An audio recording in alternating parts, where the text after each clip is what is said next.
your first name and like change your last name and spell it different. You know what I mean? Teach Like, kids how to lie to the cops. Just putting that out there. yeah, because he's like, don't get caught in a lie lying to the cops because they're gonna ask you questions over and over. So he's like, make it simple. Be Jeremy Smith. I'm like, oh, that's easy. You know what I mean? Like, I thought you were gonna use like Brian O'Connor. No, make sure it's something you can spell too. You know what I mean? Yeah. What would you do? I mean, so when before I could drive, I mean, we would just skate spots that we could skate to on foot.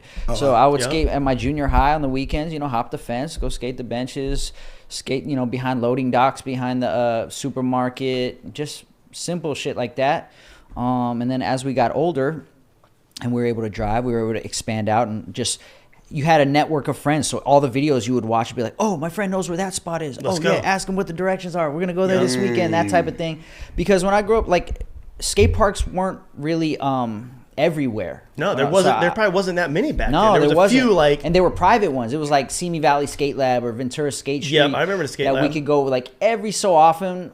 We would go there, but like everything I learned was either in my backyard or in the streets. Yep. So I'm really grateful for that era because I had to learn in the actual real terrain that we were filming in, which I think had a lot of benefits. Because I think if you just grow up in a skate park, it'll make you kind of a little bit soft, not used to the streets, like the different rugged textures and terrains, and like nothing's ever perfect. You got cracks and you got whatever distractions, cars, people walking by, different things that you have to like. Having your buddy like hold traffic. All right, go. Yeah. Not to so get like hit by a car. that, like having that awareness trains too. Your focus, your concentration, your awareness.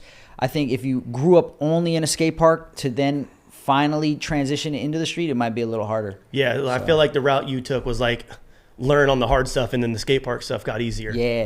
And then you didn't have to worry about like them welding knobs on rails. Like I remember like when we were younger, we would show up to spots and there would be knobs on rails or on the ledges. Like you're like, oh, go get your dad's drill. Let's break this off, or let's cut this rail. Sure. We would steal rails sometimes and just take them to our backyard and like concrete them in the yard. Be like, yo, this rail's sick. Sure. Let's just fuck it, take it. We would steal benches out of schools, like the good fiberglass benches or the butter set benches. Up the table, like all that stuff. Yeah. I look at like the landscape of like action sports, and we always talk about this, like the culture of sponsorships and money, and the way even Jaxxon or Santo Studio or the Jaxxon Media House looks at working with athletes.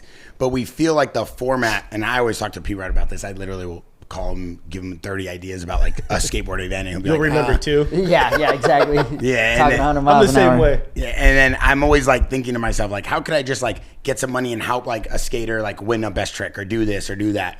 And P-Rod's been involved with some amazing events that we've seen. But I look at the SLS and the format, the vibe, the competition, and you see like that's kind of outside of their norm to just go to like Santa Monica and say we want to do this. Normally they're building like a kind of like building their own skate park in a stadium or an arena. Right.